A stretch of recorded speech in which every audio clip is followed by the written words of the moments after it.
So the chapter's name is There is Something, but what is it? And today we are going to study modern philosophy. In modern philosophy, we are going to study about Descartes, Spinoza, Leibniz, and Hegel. And we are also going to study scientific perspective of reality. Okay. So Descartes was a modern philosopher. He was in the modern age. The concept of substance was considered important in metaphysics. During the modern age, substance, the concept of like everything is related to substance, was of great importance in metaphysics. The category of substance does not depend, like we have seen before, the category of substance does not depend on anything. Substance can exist alone. But the qualities that the substance possess cannot exist alone. यानी कि substance अपने आप में जी सकते हैं, एक object अपने आप में जी सकते हैं, लेकिन जो ऑब्जेक्ट का क्वालिटी है वो अकेले नहीं ले सकते. यानी कि जो ऑब्जेक्ट का टेस्ट है वो टेस्ट नहीं बोल सकते हाँ मैं सब्सटेंस के बिना जीने वाले अकेले ही. सो किस चीज़ का टेस्ट होगा वो. तो इसीलिए जो क्वालिटी है वो अपने आप में नहीं रह सकते, लेकिन जो सब्सटेंस है the substance can exist on its own. Okay. French philosopher Descartes was a French philosopher, okay, and he is known as the father of modern philosophy. ये फिलिप्स में आ सकते हैं. Okay, René Descartes is known as the father of modern philosophy. Okay, René, हाँ, Descartes, हाँ, he is known as the father of modern philosophy. And he defined substance that which exists independently. According to him, substance is something that will exist independently, that will exist on its own. So last year we had studied about Descartes' method of doubt. Method of doubt is what? If he proposed any theory, if Descartes was to propose any theory, he would say that the theory is false. First he would say that the theory is false, then he would try to prove it right. Okay, that was his method of doubt. He would doubt everything, literally everything in a surrounding. If he saw some bird, he would doubt that it is a bird. If he saw a tree, he would doubt it is a tree. Okay, so he doubted everything. That is his method of doubt. That's how he proved things, and that's how we come into conclusion. Using this method of doubt, Descartes arrived at inquestionable truth. Indubitable truth is inquestionable truth. While using this method of doubt, Descartes comes to the last point where there is no doubt. All doubts are solved. So that that truth is called as indubitable. Indubitable means you cannot question that because there is nothing more to doubt in that truth. Okay. And there is a famous saying of his, I think therefore I am. यानी कि मैं सोचता हूँ इसीलिए मैं हूँ. Okay. डेस्कार्टेस एक time पर पहुँच गया था कि वो डाउट कर करके अब खुद को डाउट करने लगा, खुद के एग्जिस्टेंस को, कि मैं रियल हूँ कि फेक हूँ. तो तभी उसने एक ऐसा पॉइंट पर पहुँच गया कि उसको पता चला कि वो रियल है. ओके. और तभी वो बोला कि मैं सोचता हूँ, I think therefore I am. मैं सोचता हूँ इसीलिए मैं हूँ. एक कोई भी चीज़ एग्जिस्ट करते तो हम लोग उसके बारे में सोच सकते हैं ना. जो चीज़ें एग्जिस्ट नहीं करते उसके बारे में सोचना उसको इमेजिनेशन बोलते, लेकिन खुद के एग्जिस्टेंस के बारे में वो सोच सका. तो I think therefore I am, इसका मतलब वो है. ठीक है. तो लास्ट में वो जब भी खुद का एग्जिस्टेंस को डाउट करने लगा और जब भी वो लास्ट या स्टेज में लाइक वो एक ऐसे ट्रुथ में पहुंच गया कि उसको अपने एग्जिस्टेंस में बिलीव करने लगा वो. Okay. I think therefore I am. However, after deeply contemplating over the question, who am I? He started asking the question, who am I? Descartes accepted dualism. First, he only was thinking about his own existence. But then he is like, who am I? Like, even if I'm existing, who am I? So, he accepted dualism. Means he believed in two realities. Okay? As per the prevalent beliefs, prevalent means widespread beliefs, wide beliefs. Thinking and functions related to it are not of the body but of the mind. Anything that जो भी हम लोग का beliefs रहते हैं, हम लोग का सोच रहते हैं, या फिर हम लोग जो चीज़ें परफॉर्म करते हैं या डेली एक्टिविटीज़, ये अपना बॉडी नहीं करते हैं, ये अपना माइंड का गेम है, लाइक माइंड करते हैं. Mind is the one who functions all these things, thinking, functioning. So thinking, functioning and all are not of the body but of the mind. यानी कि हम लोग का शरीर ये सब एक्टिविटीज़ नहीं करते जो हम लोग डेली करते हैं, ये अपना माइंड करते हैं. वैसे भी माइंड कंट्रोल करते हैं ना ये सब actions. So Descartes believed in that mind is the person, mind is the thing that controls everything. The intellect, emotions and desires are rooted in the mind. All these intellect, like the IQ, our intellect, our emotions, everything is rooted in the mind. So he believed that everything is in the mind. This means that Descartes proved exist indubitably in the mind. यानी कि जो आई का concept है ना, I think therefore I am, वो था ना, उसमें जो आई वर्ड उसने यूज़ किया है वो माइंड के बारे में बोले. वो जो आई है यानी कि हम हैं, वो अपना माइंड है. Okay, but in reality we use the word I for our existence which includes both the mind and the body. हम लोग जब भी आई यूज़ करते हैं, आई एम स्मार्ट और आई एम ब्यूटिफुल, तो हम लोग अपने आप के बारे में बोल रहे हैं, राइट. लेकिन हम लोग जो जनरली यूज़ करते हैं, हम लोग बोलते हैं वो माइंड और बॉडी दोनों में इंक्लूडेड है. हम लोग के लिए वो एक है. हम लोग के लिए आई यानी कि एक इंसान, लेकिन हम जो अपना माइंड और बॉडी दोनों इंक्लूडेड होते हैं उसमें. लेकिन डेस्कार्टिस के हिसाब से सिर्फ माइंड है आई. वो जो आई है वो सिर्फ माइंड है, तो वो बॉडी को प्रेफरेंस नहीं दे रहे. Descartes had asserted that the body and the mind are two separate entities. According to Descartes, the body is separate from the mind. The body is separate and the mind is separate. The body is made up of material substance and it is physical in nature. Body is made up of skin, blood vessels, organs. So all these are material substance. And it is physical in nature. Material substance exists in both time and space and it is experienced by sense. यानी कि जो अपना body है वो time है ना, time के हिसाब से वो ग्रो होते हैं. हाँ, जिसकी बैकग्राउंड से आवाज़ आ रही है वो लोग म्यूट कर दो. So material substance exist in both time and space. यानी कि हम लोग दोनों टाइम और स्पेस में एग्जिस्ट करते हैं. यानी कि हम जहाँ खड़े हैं वो स्पेस हम लोग ऑक्यूपाई करते हैं ना. और जब भी हम लोग ये टाइम के हिसाब से हम लोग ग्रो होते रहते हैं, तो मेटीरियल सब्सटेंस यानी कि हम लोग का जो बॉडी है वो टाइम और स्पेस में एग्जिस्ट करते हैं. The body exist in both time and space and we can experience our body through our sense organs. Okay, these are the essential characteristics of matter. Time, space, sense experience, these are the characteristics of matter, right? If you want to experience an object, you have to sense it with your sense organs. Then they have to occupy space. Matter occupies space, right? So these are the characteristics of matter. That's why he says that our body is matter. The mind or the soul, whose nature is conscious, does not occupy space and it cannot be experienced by sense. यानी कि जो अपना mind है, जो अपना brain है, हम लोग लाइक डेली एक्टिविटीज़ में हम लोग यूज़ करते हैं ना, लेकिन ब्रेन अलग से जगह ऑक्यूपाई करते हैं क्या? जो अपना सोच है वो अलग से जगह ऑक्यूपाई करते हैं, या वो जो अपना माइंड है, जो अपना सोच है, वो अलग से जगह ऑक्यूपाई नहीं करते ना. वो मटेरियल सब्सटेंस नहीं है. We can not experience our thoughts. We only know that the thoughts exist. Okay, so the mind or the soul, it is only conscious. The mind or the soul is only conscious. It does not have any physical existence. The mind or soul does not have physical existence. Okay, it cannot be experienced by senses. Descartes concluded that the universe consists of two independent substances. According to Descartes, there are two substances independently that exist. Okay, one is corporeal substance and the other is incorporeal substance. Corporeal substance are those substances which have a form, which have a body. Those are corporeal substance.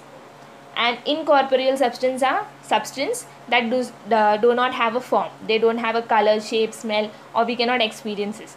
So according to Descartes, there is something that we can see and experience which has a form or a body, and there is something that does not have a form or a body.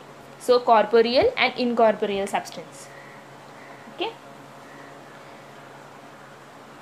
Matter and consciousness are independent of each other. Matter is separate and our conscious is separate because conscious does not have any form. The mind and the body are separate from each other. They exist independently. Okay, they are separate. Their existence does not depend on one another.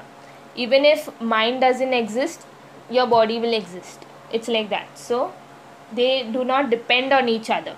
The mind does not depend on the body for its existence. Neither do the body depend on the mind for existence. Even though they are substances that the substance does not depend on each other. Both the substance, but they are not self-dependent. Means even if they don't depend on each other, the mind and the body does not depend on each other, but they are not self-dependent also. Means the mind doesn't depend on the mind. Okay. Both these substances are created by God. Descartes believes that both the material substance and the mind, they are both created by God. Therefore, above mentioned definition of substance given by Descartes is applicable only to God. Hello, यानी कि जो substance का ये theory बोला ना, corporal और incorporeal, ये सिर्फ गॉड के लिए अप्लाई होते हैं, यानी कि सेपरेट हैं. God, according to Descartes, God has separate mind and separate body.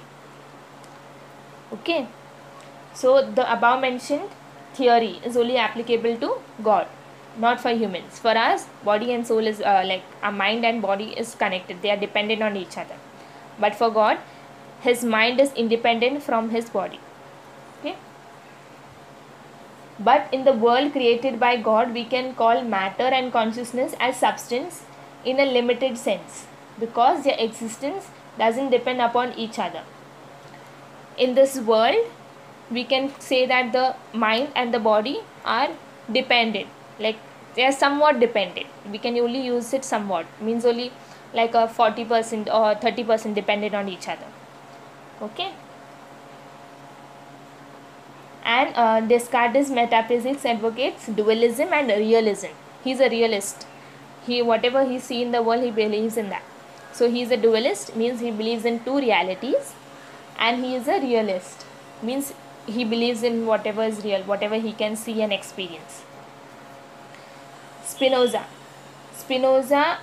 is a rationalist. Okay, आपने स्पिनोजा के बारे में लास्ट ईयर कुछ पढ़ा होगा. Spinoza.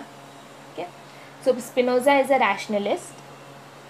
Okay, he rejected Descartes' theory of dualism and proposed monism. Means Spinoza believes in only one reality, whereas Descartes believed in two realities. So Spinoza is a rationalist, means he has rational thinking. He thinks everything through science. He thinks everything according to how he can clarify it. If there is no doubt, means he is rational thinking. If there is rain, he won't think that the sky is crying or anything. He'll think that it is the weather changing, that's why it is raining. Okay, he is a rationalist. And he is a monist, means he believes in only one reality. The arguments he offered were based on Descartes' definition of substance itself. The arguments that Spinoza put forward was based on Descartes' theory that substance and body and mind are different. But if knowledge of the substance does not depend on anything else for its existence, then there should be no need of knowledge of anything else before acquiring complete knowledge of it. यानी कि अगर कोई भी चीज़ किसी चीज़ों पे depend नहीं करते, डेस्कार्टेस के हिसाब से एक सब्सटेंस दूसरे सब्सटेंस में डिपेंड नहीं करते, राइट. तो अगर ऐसा है तो अपना जो नॉलेज है एक सब्जेक्ट के बारे में, वो दूसरे सब्जेक्ट पर क्यों डिपेंडेंट है. नॉलेज फ़िलासफ़ी के, हम लोग को रीड करने के लिए फ़िलासफ़ी हम लोग का इंग्लिश होना चाहिए स्ट्रॉन्ग. तो क्यों हम ना इंग्लिश में फ़ोकस करें. इंग्लिश के फ़ोकस के बिना ही हम लोग ये फ़िलासफ़ी क्यों नहीं पढ़ सकते हैं. या फिर अलजेब्रा के नॉलेज के हिसाब से हम लोग कुछ कर लाइक जो ज्योमेट्रिकल का ये है वो सब क्यों नहीं कर सकते हम लोग, इक्वेशंस क्यों नहीं सॉल्व कर सकते हैं। वैसे लाइक साइंस के पॉलिटिकल साइंस के नॉलेज के हिसाब से हम लोग सिर्फ पॉलिटिक्स में फोकस क्यों नहीं कर सकते। वैसे तो हिस्ट्री जब भी हम लोग पढ़ते हैं हम उसमें थोड़ा पॉलिटिकल साइंस भी इन्वॉल्व है ना, जो पुराने टाइम का डेमोक्रेसी है वो सब आते हैं उसमें। तो इसीलिए स्पिनोज़ा बोल रहे हैं अगर एक ऑब्जेक्ट दूसरे ऑब्जेक्ट के ऊपर डिपेंडेंट नहीं करते अपने एग्जिस्टेंस के लिए, तो एक नॉलेज दूसरे नॉलेज के ऊपर क्यों डिपेंडेंट है। यानी कि हम लोग को प्राइमरी से हम लोग को ABCD और ये मैथ्स में 1 2 3 सिखाते हैं ना, वो सीखे बिना ही डायरेक्टली मैं सीधा पैराग्राफ्स लिखने क्यों नहीं शुरू कर सकती। वैसे so why is one knowledge dependent on other when one substance is not dependent on the other. Okay, nevertheless whatever we experience as we try to gain complete knowledge of an object is that we also have to obtain information of objects related to it. Whenever if I want to study about modern philosophy, I have to study about Indian philosophy. If I have to study about metaphysics, I only want to study about metaphysics of modern philosophy, but I also have to focus on metaphysics of Indian philosophy and Western philosophy. Why is that? Why can't I just study modern philosophy? Okay, Spinoza का question वो था अगर मैं एक knowledge subject के बारे में कुछ पढ़ रहा हूँ तो मेरे को दूसरे सब्जेक्ट में मेरे को मॉडर्न फिलोसफी के बारे में पूरा नॉलेज चाहिए, लेकिन पूरा नॉलेज मैं ये एक्वायर नहीं कर सकती अगर मैं वेस्टर्न और इंडियन ना पढूँ। ओके, तो स्पिनोज़ा बोल रहे ऐसे क्यों है। Okay, so for example if you wish to know what is a pen, you need to know the paper on which the pen is used, the words or the language it writes, the people who can read it. We have to know all this. So we have to have knowledge about all this, and this list can be extended. Like the pen, to get knowledge about pen, we have to know knowledge about paper, plus we have to knowledge about the words and the language and about the people who are reading it. So this can be continued, and in which this font to write it, or which words to focus on, what will be the concept of it, and all those. Okay, in short, all the objects in the world appear to be directly or indirectly related to each other. यानी कि जो भी objects है world में किसी ना किसी तरह एक दूसरे के ऊपर dependent है. Okay, they depend on each other. All these objects, in fact everything that exists is a part of a single fundamental, limitless, eternal, infinite reality. Spinoza बोल रहे कि ये जो भी ऑब्जेक्ट्स एग्जिस्ट करते हैं ना, ये सब ऑब्जेक्ट्स एग्जिस्ट करते अगर सब लोग एक दूसरे के ऊपर डिपेंडेंट है, कुछ तो एक कैटेगरी होना चाहिए ना जो इंडिपेंडेंट है. So Spinoza is saying this independent fundamental, the single fundamental means important, limitless means it has no limit, it is beyond like limit, जो लिमिट नहीं है किसी चीज़ ये ऑब्जेक्ट को. फिर इटर्नल है यानी कि हमेशा के लिए रहेगा, और इनफाइनाइट है. इनफाइनाइट यानी कि बहुत रियलिटी, बहुत सारे realities. Okay, this fundamental reality was called God और nature by him. Spinoza said that this single, fundamental, limitless, eternal, infinite reality is God. According to Spinoza, this is one and the only principle that pervades the universe and everything that exists in it. According to Spinoza, this theory of God, this concept, this fundamental theory of God is the only thing that exists in this world. And this view of his is known as pantheism. Pantheism is a theory that believes all is God and God is all. Next हम लोग का है लेबिनीज pluralism में believe करता, यानी कि बहुत सारे रियलिटीज़ में, प्लूरल रियलिटीज़ में. So he is a pluralist and he accepts atomism. Atoms के बारे में हम लोग पढ़े थे ना कि एक ऐसा पॉइंट आ जाएगा जहाँ एक ऑब्जेक्ट है, ग्लास है, एक ऐसा पॉइंट आ जाएगा कि हम लोग उसे और डिवाइड नहीं कर सकते. सो यानी कि हम लोग उसके एटम में पहुँच गए हैं. Okay, the finest particle in a matter is called atom. Leibniz argued that if we keep dividing the visible objects into parts, we may end up reaching a fundamental indivisible, यानी कि जो particle जो हम लोग और आगे divide नहीं कर सकते, substance which is called as atoms.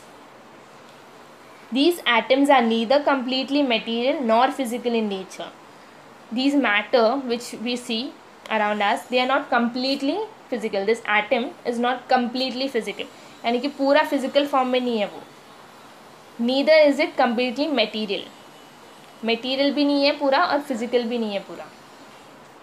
But have a primary level of consciousness. These atoms that exist, the finest particle in nature, this also has a consciousness. Means this also has a mind. He named these atoms as monad. Monad means single unit, यानी कि एक. Monism पढ़ते हैं ना, वैसे ही Monod बोल के एक टर्म है, यानी कि सिंगल यूनिट, यानी कि एक. These are infinite. There are infinite monads in the world, and all the non-living and living beings are created from the combination of these monads. There are lot of single cell organism in the world, okay, and everything in the world was created from this single cell. When single cells come together, this world was created. The universe is a hierarchical structure of these monads. These monads have a hierarchy. These atoms or monads, the single cell particle has a hierarchy. Hierarchy यानी कि एक characteristic होते हैं कि hierarchy हम लोग की ये कंट्री में क्या हायरार्की है, प्राइम मिनिस्टर रियल हेड, लेकिन प्रेसिडेंट को बोला जाता है उसको ज़्यादा प्रायोरिटी, तो प्रेसिडेंट प्राइम मिनिस्टर, उसके नीचे जो चीफ मिनिस्टर्स हैं, उसके नीचे जो गवर्नर्स हैं, ऐसे. ओके, तो ऐसे ही एक हायरार्की होते हैं. ये एटम्स के में भी एक हायरार्की होते हैं. So God is the highest monad. Means God है वो सिंगल सेल ऑर्गेनिज्म जो सबसे टॉप है, पिरामिड के सबसे टॉप में है. ओके, तो God is the highest monad. He has created all the monads. So God is a single cell unit, that is the highest monad, and then he created all other single cells, that is other monads, other atoms. Although as per the principle of mathematics, infinite combinations of these numerous monads are possible. Mathematics says that if the combinations of these monads are possible. Leibniz asserts that God has created this world as the best possible world. According to Leibniz, God created this world as the best possible world. इससे और better नहीं हो सकते दुनिया, Leibniz के हिसाब से. ठीक है. Thus it can be said that Leibniz combines pluralism with idealism. Leibniz जो प्लूरल यानी कि मल्टीपल रियलिटी में बिलीव करते हैं. ओके, वो एटम्स में बिलीव करते हैं, लाइक एटम्स मैनी पार्टिकल्स रहते हैं, तो इसीलिए वो एटम्स में बिलीव करते हैं, तो इसीलिए वो प्लूरलिस्ट हैं. एंड आइडियलिस्ट है क्योंकि वो बोलते हैं कि वो गॉड में बिलीव करते हैं. वो बोलते हैं कि गॉड ने ही ये हाईएस्ट ये पिरामिड में सबसे टॉप में गॉड है, और उन्होंने ये वर्ल्ड को इतने अच्छे से क्रिएट किया कि इसके आगे और अच्छे से क्रिएट नहीं हो सकते. तो वो रियलिस्ट नहीं है, ये नेचर को ज़्यादा ऑब्जर्व नहीं करते हैं, तो इसीलिए लेबनीज आइडियलिस्ट बोला जाए, यानी कि आइडियलिस्ट थॉट है उसको. नेक्स्ट है Hegel. Hegel, like Parmenides and Spinoza, Hegel also advocates monism. Parmenides was also monist and Spinoza was also monist. Now Hegel is also a monist. Parmenides' concept of, but his monism is different from the monism of Parmenides and Spinoza. Parmenides का ये Parmenides का monism कैसे था? Parmenides' concept of ultimate reality has no room for motion, change or time. Parmenides does not believe in motion, change or time. And Spinoza's monism is fundamental principle with infinite attributes. So according to Spinoza, it is impossible for human beings to know everything, and knowledge is limit. Knowledge has a limit. Everything in the universe are related and interdependent. So that is monism of Spinoza.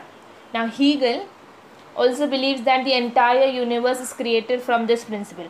Hegel says that this world is created like Hegel also believes in paramentus monism and Spinoza monism, created from this principle. He calls this principle as absolute. He calls God as absolute, यानी कि absolute truth बोलते हैं, यानी कि एकदम सच. जो absolute truth होते हैं वो जो absolute truth बोलते हैं, या फिर absolute कैसे explain करूँ. Absolute यानी कि पूर्ण रूप. Absolute. So Hegel says that this principle, he calls this principle of God as absolute. He calls God as absolute, यानी कि पूर्वत्रुत, सच या कुछ. So absolute is one, the existence of which is not related to the existence of anything else. It is what is absolutely. Okay. So according to Hegel, God is absolute.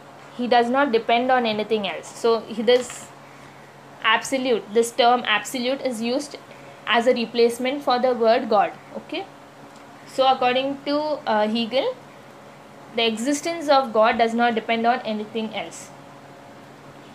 It is not material. God is not in material form. It is conscious. God is not material. He is a conscious thing. He also considers it to be the nature of reason. Why do we reason? Like, why did these philosophers think about all this? They are asking the questions why, right? So, Hegel is saying that God is the reason. The God is the reason for all this WHY questions. This absolute is as if the fundamental power of force, which is rational. So, according to Hegel, this force is rational. Means this absolute, यानी कि God बहुत rational being है, सब सोच समझ के करते हैं. ओके. और God ही reason है हर चीज़ का. This absolute यानी कि God ही हर चीज़ का reason है. तो हम लोग का जो भी why का questions है, हम लोग को सिर्फ God से आंसर में, God ही एक आंसर है उसके लिए. It is also dynamic in nature. Means God keeps changing. Dynamic means change. Dynamic is it means change. So there is constantly change. How the environment and everything changes, like that God changes. Many possibilities exist in this dormant form. God is like, he is an unmoved mover, right? Aristotle said that God is an unmoved mover. Means he moves everything around him, but he doesn't move.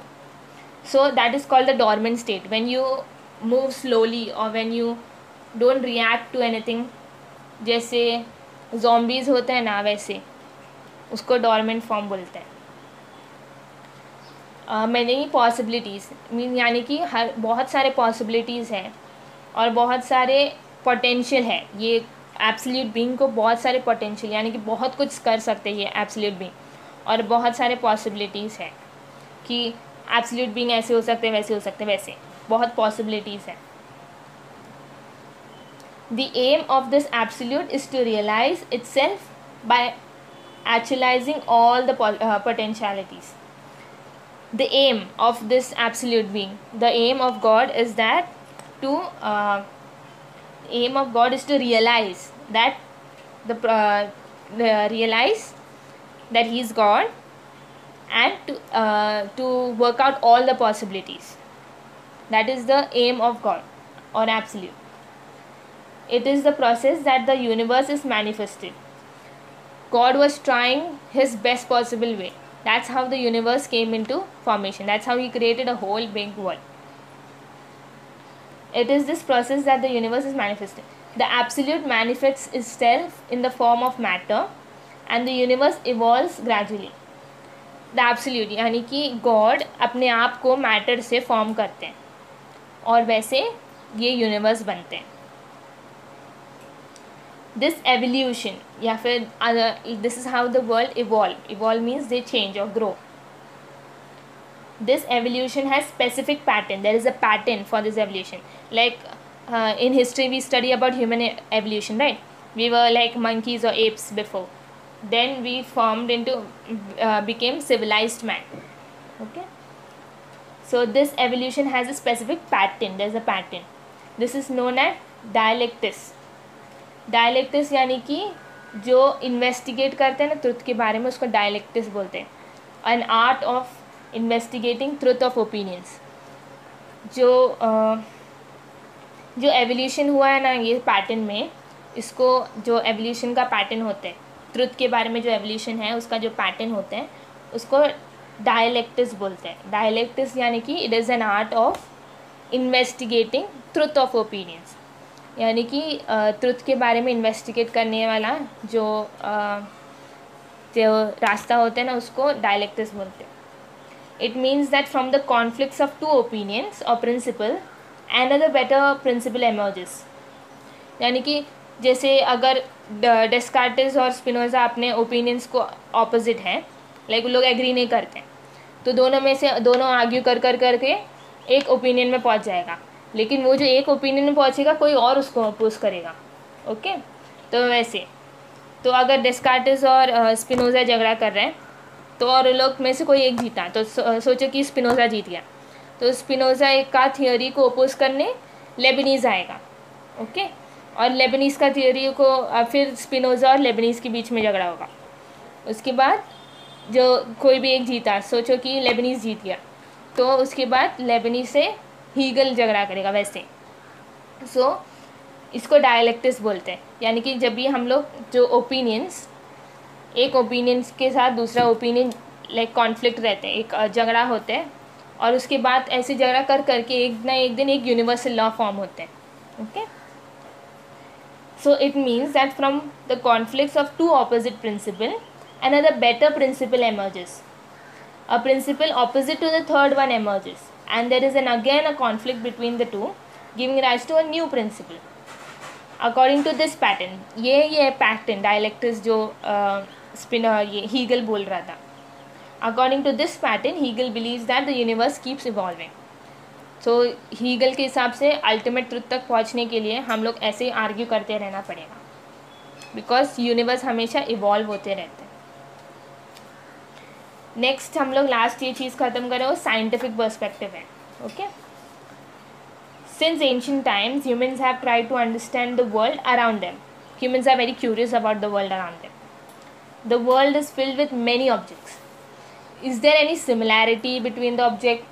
So questions क्या क्या था human beings को कि इसमें similar क्या है, इसमें difference क्या है। हाँ, जो चीज़ें हम लोग इसमें डिफरेंट दिख रहे हैं वो एक्चुअल में है कि नहीं। Is it possible that the seemingly different object have the same origin? इन दोनों में जो हम लोग को डिफरेंस दिख रहा है, क्या उसका ओरिजिन सेम है? यानी कि diamond, when coal is put under pressure diamond is formed, right.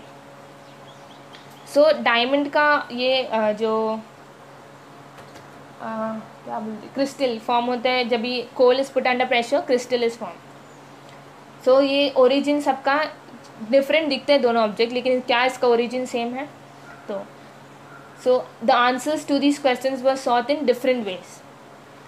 Sometimes self experience became the source of knowledge, sometimes imagination accompanied with experience. यानी कि ये जो क्वेश्चंस का जो वर्ल्ड के बारे में जो आंसर्स है, वो एक तो हम लोग सेल्फ एक्सपीरियंस यानी कि खुद के एक्सपीरियंस से हम लोग को पता चला, या फिर इमेजिनेशन, हम लोग चीज़ें इमेजिन करने लगे कि हाँ, अगर जो चीज़ें हम लोग को दिखते नहीं, हम लोग वो चीज़ें इमेजिन तो कर सकते हैं ना। पूरा वर्ल्ड में जाके बोल नहीं सकते, पूरा वर्ल्ड घूम के ऐसे बोल नहीं सकते कि वर्ल्ड राउंड है, तो इसीलिए बाकी सब हम लोग इमेजिनेशन में छोड़ दिया। So in experiments were also carried out. there were different experiments which were carried out, like the apple, whatever goes up comes down, gravitation. So उसके लिए experiments carry out किया है। So like making mercury based barometer है environment का pressure जानने के लिए क्या है, और measuring the speed of a falling object। ये सब चीज़ें साइंस के एवोल्यूशन के थ्रू हुआ। This knowledge was based on experiments. The result of these experiments were verifiable by anyone. If you have these instruments, if you have a thermometer, you can verify your body temperature, right? So all these experiments, anyone can verify it. If you have the instrument, anyone can verify this. This category defined what we all call as objective knowledge, the knowledge which we get through experiments is called as objective knowledge, यानी कि जो हम लोग science में use करते हैं ना वो सब ऑब्जेक्टिव नॉलेज है। जो भी हम लोग को साइंस सिखाते हैं ना वो सब नॉलेज ऑब्जेक्टिव है, यानी कि सिर्फ ऑब्जेक्ट, ये वर्ल्ड के बारे में है, ये वर्ल्ड के बियॉन्ड, यानी कि गॉड को हम लोग एक्सपेरिमेंट टेस्ट ट्यूब के अंदर जा ड्रॉ ये डाल के नहीं चेक कर सकते कि गॉड का एग्जिस्टेंस है कि नहीं। तो जो भी साइंस में गया है वो ऑब्जेक्टिव नॉलेज है। This became a scientific way of finding the objective truth, यानी कि जब भी हम लोग टूल्स या फिर इंस्ट्रूमेंट्स, बारोमीटर, थर्मोमीटर हो या फिर और कोई चीज़ें, टेस्ट ट्यूब हो, ये सल्फ़र ऐसे सब हो, जो भी चीज़ें हम लोग ने इंस्ट्रूमेंट्स यूज़ किया ना, इसके हेल्प से हम लोग को ये ऑब्जेक्टिव ट्रुथ यानी कि वर्ल्ड के ट्रुथ के बारे में पता चलने लगा। जैसे कि एक टाइम था जहाँ बहुत सारे सुपरस्टिशंस था ना, कि अगर आपके like child, if a child is handicapped then they have to bury the child during an eclipse, they have to bury a child in halfway, जो मड है उसके अंदर बरी करने का, सिर्फ सर बाहर रहेगा ब्रीदिंग के लिए। ओके, वैसे सब करते थे, वैसे सब बहुत सारे ये अंधविश्वास थे एक्लिप्स के बारे में। फिर क्या बोलते हैं, जो विडो है उसके बारे में, तो सती सब वो सब था ना वो टाइम पर। वो तो साइंस के वजह एवोल्यूशन से ये पता चला कि ये सब सिर्फ एक टाइम है नेचर का। एक्लिप्स क्या है कि जब भी सन अर्थ और मून सेम लाइन में आते हैं तभी एक्लिप्स होते हैं। तो ये सब साइंटिफिक एवोल्यूशन से पता चला कि ये वर्ल्ड में जो चीज़ें होती हैं वो क्यों होते हैं। Okay, the basic objective was finding out the nature of reality was just the same. सब ये साइंस को भी रियलिटी क्या है वो ही समझना था, तो ये भी बेसिक है। लेकिन उन लोग चाहे वो लोग भगवान में ज़्यादा बिलीव करें या ना करें, लेकिन उन लोग का भी फोकस यही था कि रियलिटी क्या है वो फाइंड आउट करना है।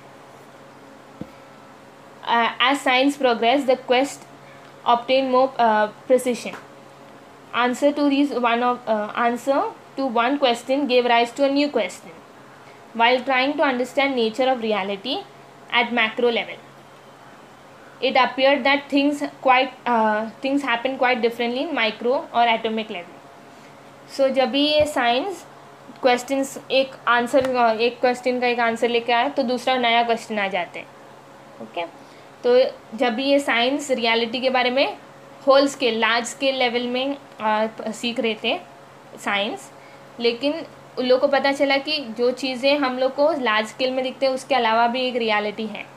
जैसे कि एटम्स को हम लोग सिर्फ माइक्रोस्कोप के अंदर देख सकते हैं, लाइक जैसे बैक्टीरिया या वायरस हो।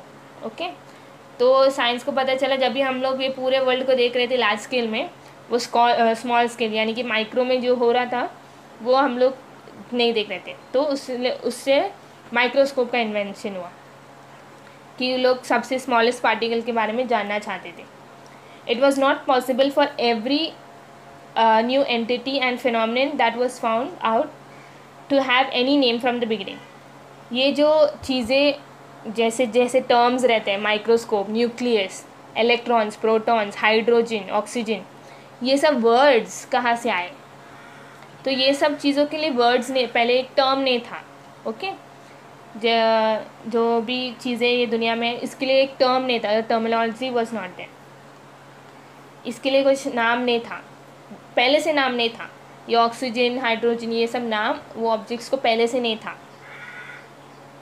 दिस वॉज न्यू नॉलेज, वो टर्म देना भी एक नया नॉलेज था कि ये चीज़ को हम लोग ऑक्सीजन बुलाएंगे, ये चीज़ को हम लोग हाइड्रोजन बुलाएंगे, वैसे वो भी एक नया नॉलेज था। It was required new terminology मतलब टर्म्स, जो टर्म्स हम लोग यूज़ करते हैं, जैसे फ़िलासफ़ी में हम लोग कैसे कैसे टर्म्स यूज़ करते हैं, वो लाइक मेटाफिज़िक्स, वो सब टर्म्स रहते हैं। अल्टीमेट रियलिटी, गॉड की जगह हम लोग वर्ड यूज़ करते हैं अल्टीमेट रियलिटी, तो वो सब जो टर्म है वो पहले से नहीं था। इन्वेंशंस के थ्रू, साइंस के थ्रू वो आगे फॉर्म होने लगा। For example, it was impossible to imagine any such thing as nucleus. जो एटम्स के अंदर न्यूक्लियस है उसके बारे में हम लोग सोच भी नहीं सकते थे कि ऐसे ऑब्जेक्ट्स, जो भी छोटे छोटे पार्टिकल्स के ऑब्जेक्ट, इसके अंदर न्यूक्लियस, इलेक्ट्रॉन्स, प्रोटॉन्स वो सब रहते हैं। which was of an atom without powerful microscopes or other tools. Science have adopted such new terminology from time to time. Sometimes the new terminology is quite similar to the old one. ये जो नया terms use करते हैं ना वो कभी ना like कभी कभी वो सिमिलर रहते ओल्ड के, वो जो वर्ड्स हम लोग यूज़ करते हैं. The meaning changes, just the meaning changes completely. जैसे कि बैट और बैट, जो खेलने के लिए हम लोग बैट यूज़ करते हैं ना, वो बैट और जो ये मैमल है लाइक वो बैट है जो रात को आते हैं, वो बैट अलग अलग है ना. लेकिन वो जो एनिमल का नाम या फिर एनिमल और मैमल का नाम हम लोग डाले थे, वो बैट अलग है. जो हम लोग खेलने के लिए यूज़ करते हैं नया बैट, वो अलग है. यानी कि कोई कोई टर्म्स सेम हो सकते हैं लेकिन उन लोगों का कम्प्लीटली अलग मीनिंग होते हैं. Philosophers have use terms like particle and atom since long ago. Philosophers ये एटम वर्ड पहले से, बहुत पहले से यूज़ करे आ रहे हैं, लेकिन थोड़ा डिफरेंस है. उन लोग जब ये एटम्स के बारे में बोल रहे थे, उन लोग सिर्फ फाइनाइट पार्टिकल वो सब के बारे में बोल रहे थे, क्योंकि उन लोग के पास माइक्रोस्कोप नहीं था तभी. उन लोग सिर्फ वो एटम भगवान है बोल रहे थे फिलॉसफी में. लेकिन साइंस में वो उसके अंदर न्यूक्लियस है, उसमें एक न्यूक्लियस है, उसमें प्रोटॉन्स है, इलेक्ट्रॉन्स है, वैसे सब है. However, there is a big difference between the way we understand terms today and their original meaning. Sometimes original terminology proves to be insufficient and thus can't be continued as it is. कोई word का original meaning ये अब कभी incomplete रहते हैं. यानी कि जैसे कैसे एक्सप्लेन करूँ, original terminology proves to be insufficient. यानी कि जो पहले जो पुराना ओरिजिन है वो वर्ड का, उसका मीनिंग थोड़ा इनसफिशिएंट यानी कि इनकम्प्लीट लगता है, इसीलिए उसके लिए नया वर्ड ढूंढते हैं. Okay. Ether is an example of such terminology. Ether यानी कि एथर एक रीसेंट टर्म नहीं है, वो एक ओल्ड टर्म है. स्काई वो एक रीसेंट टर्म है, आकाश वो रीसेंट टर्म है. तो क्योंकि एथर जब भी पहले बोला गया तो थोड़ा इनकम्प्लीट लगा कि उसके अंदर बहुत सारी चीज़ें आने लगे. फिर जब भी स्काई बोलने लगा या फिर आकाश बोलने लगा, नया टर्मिनोलॉजी यूज़ किया, तभी उसका मीनिंग एथर अभी हम लोग नहीं बोलते, हम लोग अभी स्काई बोलते हैं. तो sometimes when we are talking of a mind और heart, we are actually talking about the brain. कभी कभी बोलते हैं ना, हाँ क्या बोलते लोग, मैं सोच रहा था, मैं ये सोच रहा था, लाइक मेरे दिमाग में ऐसे माइंड में मेरा ऐसे आया कि ओके, फिर मैं दिल से बोल रहा सच्ची सॉरी, ऐसे सब बोलते हैं ना. लेकिन हम लोग एक्चुअली ब्रेन यूज़ कर रहे हैं ना उसके लिए. हाँ, तो पूरे दिल से प्यार करते हो वैसे सब बोलते हैं, तो लेकिन हार्ट से हम लोग एक्चुअली नहीं कर रहे, हम लोग दिमाग से कर रहे हैं. तो ये जो टर्म है हम लोग यूज़ करते हैं, जो भी टर्म्स यूज़ करते हैं, when we are talking about the mind or a heart, we are actually talking about the brain. So science accepted such changes in the terminology. Science was okay with changing these terms. Use of terminology can be confusing if the proper meaning and the use of the term is not taken into account. अगर मैं सी बोलूँ, सी okay, कोई भी sentence use नहीं कर रहे, सिर्फ सी बोल रही हूँ, तो ये SEEC है कि SEAC है. ओके. या फिर सिर्फ अल्फ़ाबेट सी है.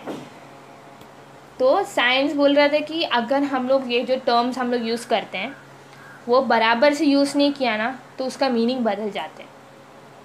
ओके. थस इम्प्रॉपर और inappropriate comparison of old and new terminologies should always be avoided. अगर हम लोग एथर अभी यूज़ करते हैं और स्काई अभी यूज़ करते हैं, लेकिन दोनों ये मिक्स नहीं करने का. ओके.